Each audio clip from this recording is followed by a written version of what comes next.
بسم اللہ الرحمن الرحیم وبہ نستعین الحمد للہ رب العالمین والصلاة والسلام علی سید المرسلین وعلی آلہ وصحبہ اجمعین ومن تبعہم بإحسان الی یوم الدین اعوذ باللہ من الشیطان الرجیم بسم اللہ الرحمن الرحیم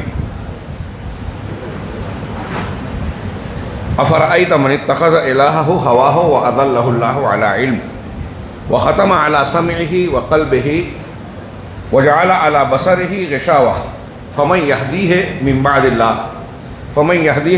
الله افلا تذكرون۔ اس اجلاس کے انتہائی محترم ذیشان صدر محترم شیخ عبد المعید صاحب مدنی حفظہ اللہ، جماعت المسلمین اور جماعت اہل حدیث خیر خرد کے ذمہ داران، یہاں موجود علماء کرام، مقامی اور بیرونی بزرگان اور دینی بھائیوں اور اسلامی ماؤں اور بہنوں، اللہ رب العالمین کا شکر ہے کہ اس نے دینی جذبے کے تحت ہمیں اور آپ کو یہاں اکٹھا ہونے کی توفیق عطا فرمائی۔ رب العالمین سے دعا ہے کہ جب اس نے یہ توفیق عنایت فرمائی ہے تو ہماری اس مجلس کو اکٹھا ہونے کو وہی اخلاص عطا فرمائے اور اسے شرف قبولیت بخشتے ہوئے اس مجلس اور اس اجتماع کو ہمارے لیے دنیا اور آخرت میں مفید بنا دے۔ اس کے ذمہ داران، معاونین، محنت کرنے والوں کی نیتوں میں، عمل میں اگر کوتاہی ہو تو رب العالمین اسے درگزر کرتے ہوئے یہ ان کے صدقات جاریہ اور اعمال صالحہ میں درج فرمائے۔ یہ مقام شکر ہے کہ ہم دین کے نام پر دین سیکھنے کے لیے ایک جگہ اکٹھا ہوئے ہیں، اور آپ نے جیسا کہ مجھ سے ناظم اجلاس سے شیخ رضا اللہ حفظہ اللہ سے سنا کہ عنوان ہے منہجی انحراف، اسباب و علاج۔ میرے بعد شیخ ابو زید ضمیر صاحب، ہمارے انتہائی معزز مکرم دوست رفیق کار، ان کا عنوان ہے نوجوانوں کی بے راہ روی، اسباب و علاج۔ ان دونوں عناوین میں کافی تقارب ہے، اور میں اہل علم کے بیچ رہتے ہوئے یہ جرات کر رہا ہوں یہ کہنے کی کہ آج کل جو عناوین، جو مختلف قسم کے موضوعات پر درس، خطابات، پروگرام ہوتے ہیں، ان عناوین اور موضوعات کے درمیان شاید یہ موضوع جو توحید اور سنت سے جڑا ہوا ہے، کوئی یہ نہ سمجھے کہ میں توحید کو نظر انداز کر رہا ہوں، یہ موضوع توحید اور سنت سے جوڑ کر اسے بیان کرنا وقت کی سب سے اہم ضرورت اور محض آج کے وقت کی نہیں، ہمیشہ رہی ہے اور ہمیشہ رہے گی۔ دونوں عناوین میں پہلا عنوان منہج سے متعلق ہے کہ وہ راستہ اور طریقہ کیا ہو جو ہمارے لیے دنیا اور آخرت میں سعادت و فلاح کا ضامن ہے، اور اس راستے کو جاننے کے بعد ہمارا کردار، رویہ، تعامل کیا ہو جس پر چل کر ہم اس راستے کی نعمت کے ملنے کا ایک کسی حد تک حق ادا کر سکتے ہیں۔ اللہ رب العالمین کی اس سب سے بڑی، کائنات کی سب سے بڑی نعمت، بہت سی نعمت رب العالمین نے عطا فرمائی ہے ربوبیت کے تحت، لیکن اس سے بڑھ کر کوئی نعمت نہیں ہے کہ اس نے ہدایت کے لیے انبیاء کا انتظام فرمایا، اور پھر انبیاء کرام علیہ السلام کے ذریعے دین و شریعت کا وہ راستہ صاف شفافیت کے ساتھ، جس میں کسی کو کوئی بہانہ اور عذر باقی نہ رہ جائے، واضح کر دیا دنیا کے سامنے کہ یہ راستہ جنت تک جانے والا ہے، اور اسے اختیار کرنے کے بعد آدمی جہنم کے راستوں سے، گمراہیوں سے محفوظ رہ سکتا ہے۔ اس سے بڑا ہماری مائیں بہنیں بھی سن رہی ہیں، ان سے بھی میں عرض کروں گا کہ وہ یہ نہ سمجھیں کہ یہ عنوان ان سے متعلق نہیں ہے۔ آپ جو بھی عمل کریں، آپ کے کیا حقوق ہیں، آپ کی کیا ذمہ داریاں ہیں، مرد ہوں یا خواتین، ان تمام کی باری اسی وقت ہوتی ہے، یا وہ چیزیں اس کو انجام دینے کا مادہ اس وقت پیدا ہوتا ہے جب آپ کا منہج، آپ کا طریقہ درست ہو، ورنہ ساری محنتیں بیکار۔ کتنی اہمیت کا حامل ہے اس موضوع کو عنوان میں ذہن میں رکھ کے قرآن کی جو آیت میں نے پڑھی حمد و صلات کے بعد، سورہ جاسیہ کی آیت نمبر 23، افرأیت، من اتخذ الہہ ہواہ، بھلا بتائیے، غور کیجئے اس شخص کے بارے میں جس نے اپنا معبود اپنی خواہش نفس کو بنا رکھا ہے۔ ہوا، قرآن میں آپ جا بجا اس لفظ اور اس تعبیر کا استعمال دیکھیں گے۔ انبیاء کرام کو جگہ جگہ اللہ نے خطاب کر کے کہا کہ وَلَئِنِ اتَّبَعْتَ أَهْوَاءَهُمْ بَعْدَ مَا جَاءَكَ مِنَ الْعِلْمِ، آپ کے پاس جو علم آ گئے، کون سا علم آیا تھا نبی صلی اللہ علیہ وسلم کے پاس؟ اللہ کی طرف سے نازل شدہ قرآن کا، سنت کا، ہم اس کو علم وحی کہہ لیں، وہی علم نبوت ہے۔ تو آپ کے پاس جو علم اللہ نے نازل کیا آیا ہے، اس علم کے آنے کے بعد اگر آپ نے ان لوگوں کی خواہشات کی پیروی کی، یہ مشرکین، کفار، منافقین، مخالفین، یہ جو چاہتے ہیں، انہیں جو اچھا لگتا ہے، یہ پسند کرتے ہیں کہ ایسا ہونا چاہیے اور ایسا نہیں، ہماری سمجھ میں یہ آتا ہے، ہماری سمجھ میں یہ نہیں آتا، اگر آپ نے ان کی باتوں کے پیچھے چلنے کی بات کی، سوچی، اتباع کی، نبی کو خطاب کیا جا رہا ہے، ہاں، تو آپ گمراہ ہو جائیں گے، آپ کو اللہ سے کوئی بچا نہیں سکے گا، آپ جو ہے راہ راست سے بھٹک جائیں گے۔ انبیاء سے خطاب کیا گیا ہے۔ یہاں اللہ سوال کر رہا ہے، سوال کر کے ہم کو آپ کو سمجھا رہا ہے۔ اس قرآن کی اس آیت کی روشنی میں آپ اس موضوع کی اہمیت سمجھیں۔ شاید میں مجھ جیسا کم علم آدمی اتنے سے وقت میں قرآن کا حق ادا نہ کر سکے، میں صرف اگر اتنا بھی کامیاب ہوا کہ آپ اس موضوع کی اہمیت سمجھ کر اس پر غور و فکر کرنے لگیں، عوام تو عوام، علماء بھی، اگر اس کی موضوع کی اہمیت سمجھ کر، اس کو سمجھ کر اس کے مطابق آپ نے غور و فکر کرنا اور تحقیق کرنا شروع کیا، تو میں سمجھتا ہوں کہ اللہ رب العالمین نے یہاں میری حاضری کو قبول فرما لیا۔ اللہ توفیق دے، ہم لوگوں کو نیک سمجھ دے۔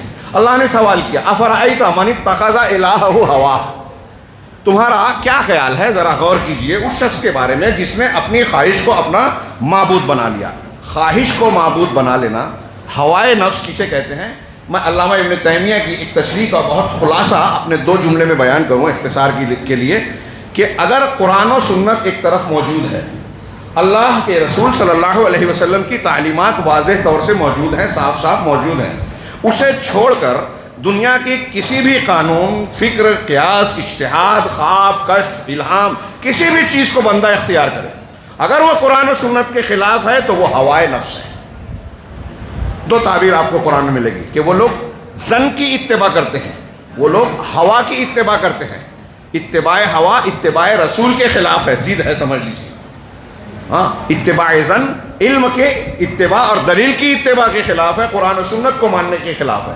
ایک کا نتیجہ، ایک کی وجہ جہالت ہے اور ایک کی وجہ ظلم ہے۔ اللہ رب، اور اگر آپ غور کریں تو اسباب پر ہم جدید حالات اور اس کی تفصیل میں نکات کی شکل میں لمبی چوڑی گفتگو کریں۔ یہ میرے سامنے کاغذات ہیں، عرب علماء نے آج کے موجودہ دور کے انحرافات کی اسباب بیان کرتے ہوئے بڑی فہرست گنائی ہے، یہ ضمنیات اور جزیات کے طور پر بہت لمبی فہرست ہو سکتی ہے، لیکن بنیادی طور سے جتنے بھی انحراف ہیں ماضی کے دور سے لے کے کفار مکہ سے لے کر آج تک، بلکہ کفار مکہ سے پہلے تک بھی، عناوین بدل گئے، راستے، مناہج، وسائل و ذرائع میں کچھ نیا پن نظر آتا ہے، ڈیولپمنٹ نظر آتا ہے، نئی شکل نظر آتی ہے، لیکن گمراہی کی بنیادیں، اسباب، انحراف کے اسباب وہی ہیں جو پہلے تھے تقریباً۔ اب دیکھیے کہ حضرت نوح علیہ السلام کے زمانے کے جو مشرک قبر پرست جو عذر پیش کرتے تھے، وہی جناب محمد رسول اللہ صلی اللہ علیہ وسلم کے دور کے مشرکین کہتے تھے ما نعبدہم الا لیقربونا الی اللہ زلفیٰ۔ وہی آج کا قبر پرست، بت پرست، شخصیت پرست بھی کہتا ہے کہ ہم ان بتوں کو اللہ تھوڑی مانتے ہیں۔ شیخ عبد القادر جیلانی اور دوسرے بزرگان دین، اولیاء و صالحین رحمہم اللہ، ان کو جو پکارتے ہیں، ان کو مدد کے لیے بلاتے ہیں، تو ان کو اللہ تھوڑی مانتے ہیں، اللہ اور اپنے درمیان واسطہ مانتے ہیں۔ اور پھر بہت ساری ایسی چیزیں جس کی طرف جائیں تو وقت کافی درکار ہوگا، سیم نظر آئے گا۔ ایسے ہی آج کے زمانے میں جو گمراہیاں آپ کو نئی نئی شکل کی نظر آتی ہیں، اس کی بنیاد اگر آپ ڈھونڈیں گے تو پیچھے اسباب میں جو قرآن و حدیث میں مذکور ہے وہی نظر آئیں گی۔ کوئی نیا پن نہیں ہے، نئے نام ہو سکتے ہیں، نئی شکل ہو سکتی ہے، بنیاد پرانی ہے۔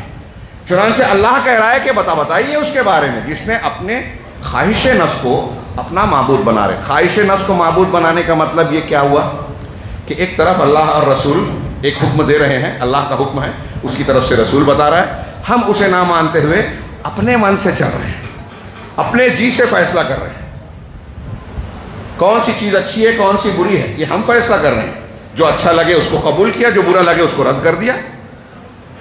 یہ تو اخلاقیات، کھانے پینے کی چیزوں تک دنیا کے معاملات میں ٹھیک تھا کہ آپ کو یہ کھانا پسند ہے، یہ نہیں پسند ہے، چل جائے گا معاملہ۔ لیکن دین میں، اخلاق میں، اور خاص طور سے عقائد و عبادت میں کیا اس کی کوئی گنجائش ہے؟ قطعی نہیں، اس کی کوئی گنجائش نہیں ہے۔ ما کان لمؤمن ولا مؤمنۃ اذا قضى الله ورسوله امرا ان يكون لهم الخيرۃ من امرهم۔ مومن مرد اور عورت کے لیے جب اللہ اور اس کے رسول فیصلہ کر دیں، کسی معاملے میں بھی فیصلہ کر دیں، تو اب ان کو کوئی اختیار، کوئی چوائس نہیں ہے کہ اپنے طور پر کریں، میں یہ قبول کروں گا یہ نہیں۔ آپ کو چوائس کرنے کا اختیار اگر ایمان والے ہیں تو نہیں ہے۔ اس میں سنجیدہ ہونا پڑے گا کہ آپ کے اپنے دنیاوی امور اور خود کی پسند اور ناپسند کا معاملہ قطعی نہیں ہے۔ یہ اللہ رب العالمین کا نازل شدہ دین ہے، اس کے حقائق اور اس کی تعلیمات اٹل ہے، اس کے عقائد متعین ہیں، منہج متعین اور فکس ہے، اس میں کوئی نرمی، سمجھوتا، ہیر پھیر نہیں چلے گا۔ تو جس نے اپنے معبود، اپنے نفس کو، اپنی ہوا کو، خواہش نفس کو اپنا معبود بنا لیا۔ ہم دیکھتے ہیں یہاں ہندو دھرم میں 36 کوٹی 33 کروڑ دیوی دیوتا، اس میں وہ چوائس کرتے ہیں کہ میں فلاں کا پجاری ہوں۔ معبودوں کو بھی لوگ چوائس کر رہے ہیں، کتنی حیرت کی بات ہے نا؟ کسی کو کوئی پسند آ رہا ہے، کسی کو کوئی۔ تو یہ جیسے معبودوں میں ہے، ہمارے یہاں دیکھیں کہ مسلک میں ہے، کوئی فلاں مسلک کسی کو پسند آیا، کسی کو کوئی سلسلہ پسند آ گیا، چشتی، نقشی، نقشبندی، قادری وغیرہ وغیرہ، کسی کو فلاں امام، کسی کو فلاں بزرگ، فلاں کو جو ہے آئیڈیل بنا رہا ہے۔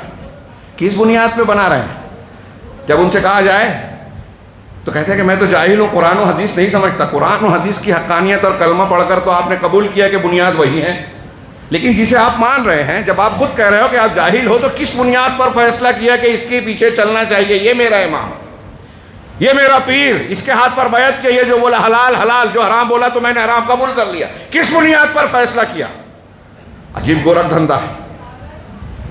ہاں، میں اکثر کہا کرتا ہوں، مقصد طنز نہیں ہے، یہ تضادات ہیں ہمارے یہاں۔ ایک آدمی کہتا ہے میں مقلد ہوں، ٹھیک ہے، آپ مقلدین کی کتابوں میں دیکھیے، وہ کہتے ہیں کہ تقلید جہالت کا نام ہے۔ برا ماننے کی بات نہیں ہے، وہ خود کہتے ہیں کہ ہم تو جاہل ہیں اس لیے تقلید کرتے ہیں۔ اور جب تقلید پر بحث کرو کہ یہ جائز ہے کہ نہ جائز ہے، تو قرآن و حدیث کی ایسی ایسی دلیلیں، ایسے ایسے نقطے پیش کرتے ہیں کہ جہاں پرندہ پر نہ مارے، چرندہ چر نہ مارے، وہاں علامہ بن جاتے ہیں۔ قرآن حدیث کی تشریح جو صحابہ نے نہیں سمجھی وہ سمجھانے لگتے ہیں، اور پھر جاہل بن جاتے ہیں۔ اور علامہ شیخ الحدیث، شیخ التفسیر بھی ہیں، کہتے ہیں مقلد ہیں، جاہل ہیں۔ عجیب تضاد ہے۔ خیر، بات تھوڑی سی تمہید میں ہی پھیل رہی ہے۔ میں آیت پر آؤں کہ اللہ نے فرمایا کہ جس شخص نے اپنی خواہش کو، ہوائے نفس کو اپنا معبود بنا رکھا، وَأَضَلَّهُ اللَّهُ عَلَىٰ عِلْمٍ، اور حال یہ ہے کہ اللہ رب العالمین نے سوجھ بوجھ اور علم ہونے کے باوجود اسے گمراہی کے راہ پر ڈال دیا۔ چونک جانے والی آیت ہے، اللہ کا کلام پیش کر رہا ہوں، کسی کا خیال فلسفہ اپنی بات نہیں، رب العالمین کہہ رہا ہے، جس نے اپنے ہوا خواہش نفس کو اپنا معبود بنایا، اور اللہ نے علم کے باوجود بہت بڑی بڑی ڈگری لے رکھی ہے، وقت کا سائنٹسٹ ہے، ہاں، اور بہت اعلیٰ عہدے پہ ہے، ہاں، اتنی زبانیں جانتا ہے، پی ایچ ڈی کیا ہے، ڈاکٹریٹ کیا ہے، اس کے سامنے کوئی آتا نہیں، روز ٹی وی چینل پر آتا ہے، مختلف معاملات کی اور مشکلات کی گتھیاں سلجھاتا ہے، ہاں، لیکن کیا معاملہ ہے؟ قرآن نے کہا وَلَكِنَّ أَكْثَرَ النَّاسِ لَا يَعْلَمُونَ يَعْلَمُونَ ظَاهِرًا مِنَ الْحَيَاةِ الدُّنْيَا وَهُمْ عَنِ الْآخِرَةِ هُمْ غَافِلُونَ۔ اس آیت کا سورہ روم کی ابتدائی آیتوں میں سے تیسری چوتھے نمبر پر آیت دیکھیے آپ، کہ اکثر لوگ دنیا کے جاہل ہیں، لا یعلمون، علم نہیں رکھتے۔ جن کو لا یعلمون کہا، اللہ نے فوراً کہا یعلمون، قرآن ہی کہہ رہا ہے کہ وہ علم نہیں رکھتے، اور آگے کہا یعلمون ظاہرا من الحیات الدنیا، دنیا کی زندگی کا کچھ ظاہر جانتے ہیں۔ دنیا کی زندگی کا کچھ ظاہر، وہ کتنی بھی بڑی بڑی ڈگری لے لے، کتنے بھی علوم جان لیں، فیکلٹیز کے ماہر ہوں، ڈین ہوں، یہ ہوں وہ ہوں، کسی بھی مقام پہ چلے جائیں، دنیا کا تھوڑا سا ظاہری علم ہے۔ لیکن آگے بتایا کہ وَهُمْ عَنِ الْآخِرَةِ هُمْ غَافِلُونَ، وہ آخرت سے غافل ہیں، لا علم ہے، جاہل ہے۔ اس بنیاد پر وہ علم کی ڈگریاں رکھنے کے باوجود لا یعلمون میں جاہل ہے، نادان ہے۔ قرآن کے معیار کے مطابق کوئی دنیا کا کتنا بھی علم حاصل کر لے، اگر وہ آخرت سے غافل ہے، غیر سنجیدہ ہے، اس کو ترجیح یا اس کا علم ہی نہیں رکھتا، ترجیح دینا بات کی بات، تو وہ جاہل ہے۔ ایسے کتنے پڑھے لکھے جاہل آج ہمارے درمیان ہیں، بھیڑ ہے بھیڑ۔ اس بھیڑ میں اہل علم کو تلاش کریں، انما یخشی اللہ من عباد العلماء، بہت مشکل سے ملیں گے۔ اللہ کہہ رہا ہے کہ وہ جو خواہش نفس کی پیروی کرتا ہے اور اللہ نے علم کی ڈگریوں کے باوجود اسے گمراہی میں ڈال رکھا۔ یہ ہمارے اور آپ کے لیے ایک تازیانہ اور ایک تنبیہ ہے کہ ڈگریوں سے، ٹی وی چینل پر آنے سے، کسی کو لائک کرنے سے، کسی کے بہت زیادہ فالوور ہونے سے ہم کو متاثر نہیں ہونا ہے، مرعوب نہیں ہونا چاہیے بھیڑ دیکھ کر، اکثریت دیکھ کر۔ دلیل یہ نہیں ہے کہ آپ فلاں بات کو اور حکم کو ماننے والے اتنی بڑی تعداد اور بھیڑ کو دیکھ رہے ہیں کہ ان کی کانفرنس ہوتی ہے تو لاکھوں لوگ جمع ہو جاتے ہیں، وہ روز ٹی وی چینل پر آتے ہیں، ان کو لائک کرنے والے دنیا میں جو ہے ایک کلپ آتی ہے، ایک تقریر آتی ہے تو کئی لاکھ لوگ لائک کرتے ہیں۔ ہمارا نوجوان اسی میں پریشان، ارے اس کو اتنا کرتے، مولویوں کو کون سنتا ہے، مولویوں کو کون سنتا ہے؟ تو کیا یہ دلیل ہے اس بات کی کہ مولویوں کی بے عزتی ہے، یعنی ان کی عزت نہیں ہے؟ اور جس کو لوگ لائک کر رہے ہیں، جاہل سرٹیفکیٹ دے رہے ہیں لائک کر کے کہ اس کو قابل قبول مانا جائے۔ جاہل اگر کسی چیز پر اکٹھا ہو تو اس کو اجماع نہیں کہتے۔ اجماع دلیل ہے شریعت میں، قرآن و حدیث کی دلیلوں کے مطابق۔ ہاں ہمارے یہاں لوگ کہتے ہیں، کیا بولوں میں، بعض ایسی چیزیں جو قرآن و حدیث سے ثابت نہیں ہیں، اگر آپ دلیل مانگیں مخاطب کسی مکتب فکر سے تعلق رکھنے والے سے، جھٹ کہتے ہیں کہ اس پہ اجماع ہو گیا۔ کس کا اجماع ہے؟ ان کی قوم کا۔ کون ہے؟ مقلد ہے۔ اجماع کس کا مانا جاتا ہے؟ یہ سب ان کی کتابوں میں بھی ملے گا جو میں کہہ رہا ہوں کہ اجماع کسی دور کے تمام علماء، معتبر علماء کے اتفاق کو کسی مسئلے میں متفق ہونے کو کہتے ہیں۔ اب جب علماء ہی نہیں ہے، جاہل ہے، تو جاہلوں کے اتفاق کو اجماع نہیں کہتے، رسم کہتے ہیں۔ جاہل اگر کسی چیز کو اکٹھا ہو کے کرنے لگے تو وہ رسم و رواج ہے، اجماع نہیں ہے۔ تو یہاں میں توجہ دلانا چاہتا ہوں کہ اللہ رب العالمین فرما رہا ہے کہ بہت سے ایسے لوگ ہیں جو علم ہونے کے باوجود گمراہ ہو جاتے ہیں۔ اللہ کے علم میں وہ موجود ہے کہ وہ ہدایت کا حقدار نہیں ہے، یا دوسری بات یہ کہ چونکہ وہ علم ہے، دلیلیں ہیں، حجت ہے، وہ اس مقام پر ہے کہ حق کو پہچان سکتا ہے، حاصل کر سکتا ہے، صحیح بات اور راستے کو اختیار کر سکتا ہے، لیکن چونکہ وہ اپنی خواہش نفس کے پیچھے پڑا ہوتا ہے، اس لیے اللہ رب العالمین نے اسے گمراہی کا شکار رکھا، توفیق نہیں دی کہ وہ حق کو قبول کرے۔ بہت بڑی بات ہے میرے بھائیو۔ ہاں ایک آدمی بہت اونچی اونچی ڈگریاں لی، جو میں نے جو کچھ بیان کیا اس تناظر میں سوچیے کہ ایک آدمی ڈگریاں لے کے کسی یونیورسٹی میں جو ہے اعلیٰ مقام پر ہے، سائنس فیکلٹی کا کوئی بہت بڑا ذمہ دار بن گیا، گورنمنٹ نے اس کو کسی چیز کا مصدر اور مرکز ماوا بنا دیا کہ اس معاملے میں اس سے رجوع کیا جائے، لیکن اگر وہ منہج کو نہیں جانتا، اگر وہ نفس کی خواہشات کا پیروکار ہے، اگر وہ آخرت کو ترجیح دینے والا یا جاننے والا نہیں ہے، صحیح راستے کے مقابلے میں اپنے گرد و پیش میں پھیلے ہوئے غلط راستوں کو بھی لے کے چلنے کی کوشش کرتا ہے کہ گائے بھی گابن بیل بھی گابن، یہ بھی صحیح اور یہ بھی صحیح، تو کیا وہ خوش قسمت کہلائے گا؟ اس کے مقابلے میں کروڑ درجہ وہ آدمی بھی وہ خوش قسمت اور اونچا ہے جو اگرچہ کھیت میں ہل چلا رہا ہے، گھر میں اور گاؤں اور دیہات میں مزدوری کر رہا ہے، لیکن عقیدے کا اور منہج کا پکا ہے، اسے بیچنے اور چھوڑنے کے لیے کبھی تیار نہیں۔ ہمارے یہاں معیار لوگوں نے قرآن کو نہیں دوسری چیزوں کو بنایا ہے، یہ قرآن کے معیار کی بات کر رہا ہوں۔ اس شخص کے بارے میں کیا کہنا جس نے اپنے خواہشات کو اپنا الہ معبود بنا لیا، اللہ کی بات ماننے کی بجائے اپنے نفس کی بات مانتا ہے، اور اللہ نے اسے علم کے باوجود گمراہ کر دیا، اور پھر کیا اتنا ہی نہیں، وَخَتَمَ عَلَىٰ سَمْعِهِ وَقَلْبِهِ، اور اس کی کان اور اس کے دل پر اللہ نے مہر لگا دی۔ بہت بڑی بات ہے یہ۔ میں کہتا ہوں اکثر کہ ہم دین کے معاملے میں اپنی خود کی زندگی کے بارے میں نہ سیریس ہیں ہی نہیں، سنجیدہ ہیں ہی نہیں۔ دین کیا ہے، منہج کیا ہے، اس کو ہم لائٹلی لیتے ہیں۔ ہمارے نزدیک گیہوں، چاول، لہسن، پیاز، فلاں کھانا، دسترخوان، یہ زیادہ اہم ہے، زندگی کے امور زیادہ اہم ہے۔ شادی بیاہ میں دیکھیے ہم کس چیز کو ترجیح دیتے ہیں، دینداری کا ڈنڈورا پیٹتے ہیں لوگ، لیکن وہ کہانیاں جو ہم سنتے ہیں حقیقت کے روپ میں آج کہانی لگتی ہے کہ ایک بادشاہ کے بیٹے کا رشتہ آ رہا ہے، ٹھکرا دیا کہ وہ دنیا دار ہے، ایک ایسا شاگرد جو قرآن و حدیث کو پڑھنے پڑھانے والا ہے، اس کا رشتہ آیا، گھر میں فاقہ ہو رہا ہے، اپنی بیٹی کی خود رشتہ دیا اور شادی کرا دیا تھے سعید بن مسیب نے. ایسے کتنے واقعات. یہ ان کی دینداری تھی. ہمارے ہاں یہ مثال ملے گی؟ ہمارا سماج دیکھو تو یہ کہانی معلوم ہوگا. دینداری چند چیزوں کو بطور رسم مظاہرہ کرنے کا نام ہم نے سمجھ رکھا ہے. منہجیت، نیت کا اخلاص، اللہ رب العالمین کے لیے قربانیاں دینے کا وہ توحید کا اعلیٰ مقام اور درجہ، اور دنیا کو ہیچ سمجھنا، آخرت کو ترجیح دینا، یہ بہت کم رہ گیا ہے، بہت معمولی رہ گیا ہے. اور اس کا نتیجہ یہ ہے کہ ہم نے اپنی زندگی کو، جو میں نے کہا، سیریس لیا ہی نہیں ہے. دنیاوی امور میں ہم سیریس ہیں، دین کے معاملات کو ہم پارٹ ٹائم چیز سمجھتے ہیں. مل گیا وقت تو چلے جائیں گے، مل گیا وقت تو نماز پڑھ لیں گے، دین سیکھ لیں گے، درس قرآن درس حدیث میں کبھی بیٹھ گئے، پروگرام میں شریک ہو لیا. یہ ایک پروگرام کر لیا، مہینوں تک ہم کو آسان ہے کہ ہم نے ایک بڑا پروگرام کر لیا، دین کا حق ادا کر دیا، اب دنیا داری میں لگے رہیں گے. دین کا معاملہ ایسا ہے، اللہ کے رسول صلی اللہ علیہ وسلم کو جب کہا کہ فَإِذَا فَرَغْتَ فَانْصَبْ وَإِلَىٰ رَبِّكَ فَارْغَب، اس سے میں کہتا ہوں اللہ کے رسول کو یہ حکم دینا بتا رہا ہے کہ دین میں آدمی کبھی ریٹائر نہیں ہوتا، 24 گھنٹہ آن ڈیوٹی ہوتا ہے. نماز، روزہ، اللہ سے تعلق، عبادت، یہ جو حقوق ہیں یہ کبھی ختم نہیں ہوتے جب تک آپ کا ہوش و حواس باقی ہے. اور جہنم اور جنت کو یقین اگر ہمیں ہے تو ہم اس معاملے میں سب سے زیادہ سیریس اور سنجیدہ ہوں گے اور ہونا چاہیے. بہرحال اللہ نے فرمایا کہ اللہ نے اس کے کان اور دل پر مہر لگا دی. وَجَعَلَ عَلَى بَصَرِهِ غِشَاوَةً، اور اس کے آنکھوں پر بھی پردہ ڈال دیا. آنکھوں پر پردہ ڈالنے کا مطلب وہ حقیقی پردہ نہیں، حق کو دیکھنے اور اسے قبول کرنے کا مادہ ختم کر دیا. اب وہ حقائق دیکھ رہا ہے، دلائل پڑھ رہا ہے، سن رہا ہے، لیکن مانتا ہی نہیں. اتنی بڑی محرومی ہے.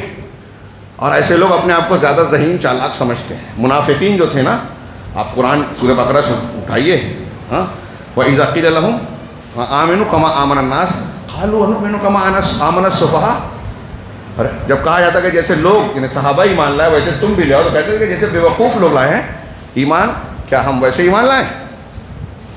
صحابہ کو بیوقوف اور اپنے آپ کو چالاک ہے. اللہ نے کہا الا انہم هم السفہاء، سنو حقیقت میں بیوقوف وہی لوگ ہیں جو کئی رنگی اختیار کرتے ہیں نا، کہ یہ بھی خوش رہے، وہ بھی خوش رہے، شیخ بھی ناراض نہ ہو، شیخ بھی کیا ہے، شیخ بھی ناراض، راضی رہے شیطان بھی.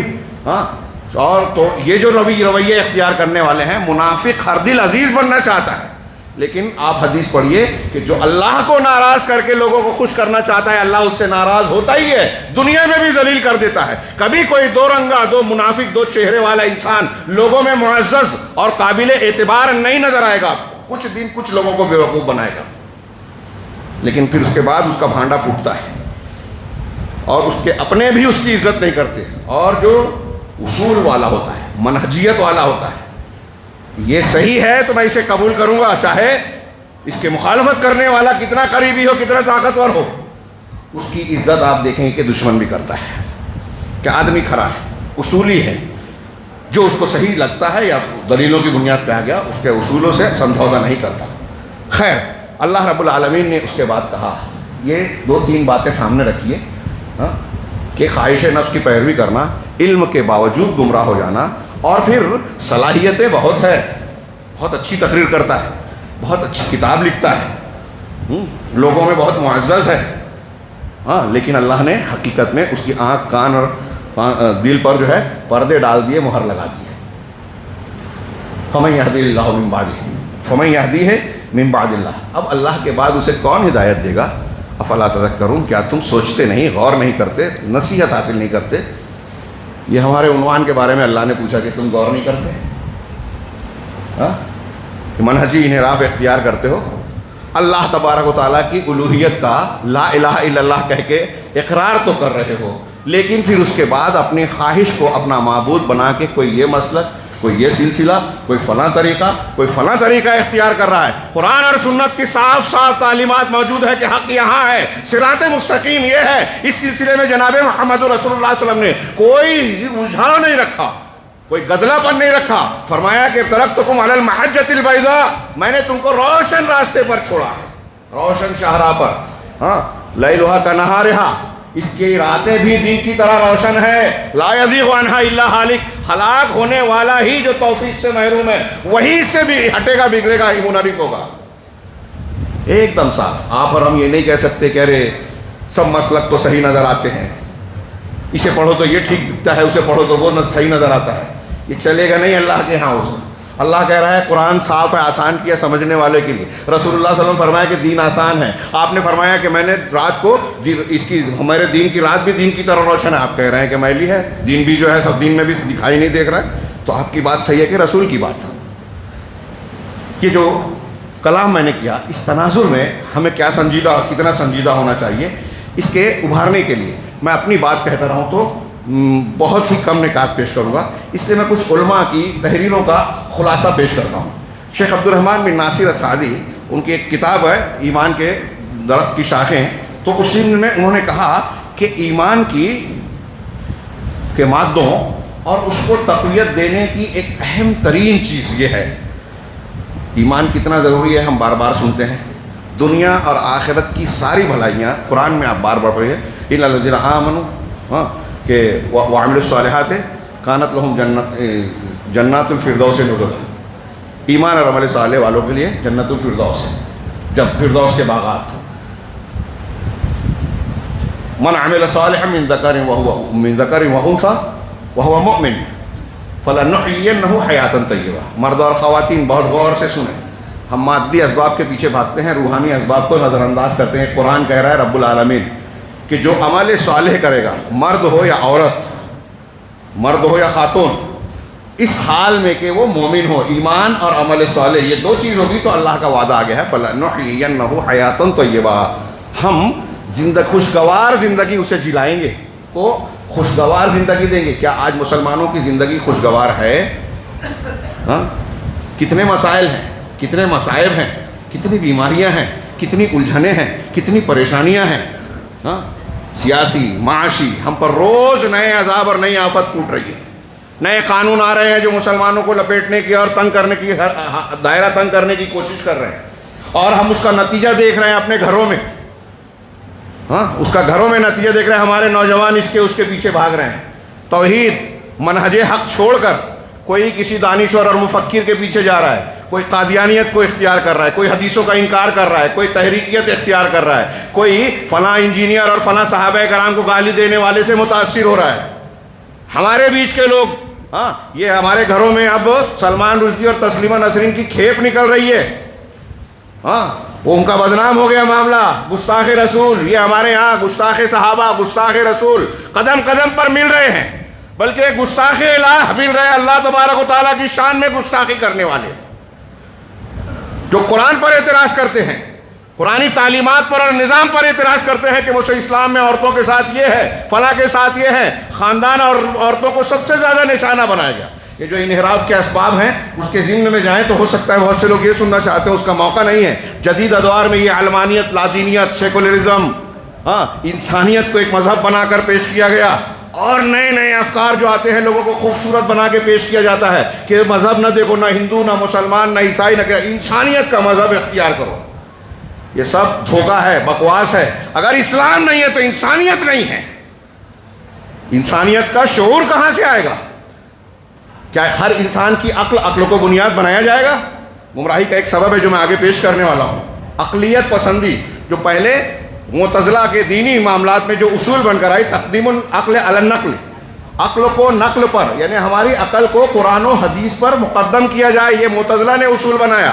آج اس نام سے یا اس اصول کے تحت ہم کو دکھائی نہیں دیتے, لیکن آپ کو ہر گمراہ فرقے اور بدعتیوں کے یہاں یہ چیز معمول بہ نظر آئے گی کہ اپنی عقل, اپنی سمجھ, اپنی رائے, اپنے فلاں کی رائے کو قرآن حدیث کے مقابلے میں ترجیح دیتے ہیں, اور وہی جدید افکار اور نظریات پہ نظر آئے گا.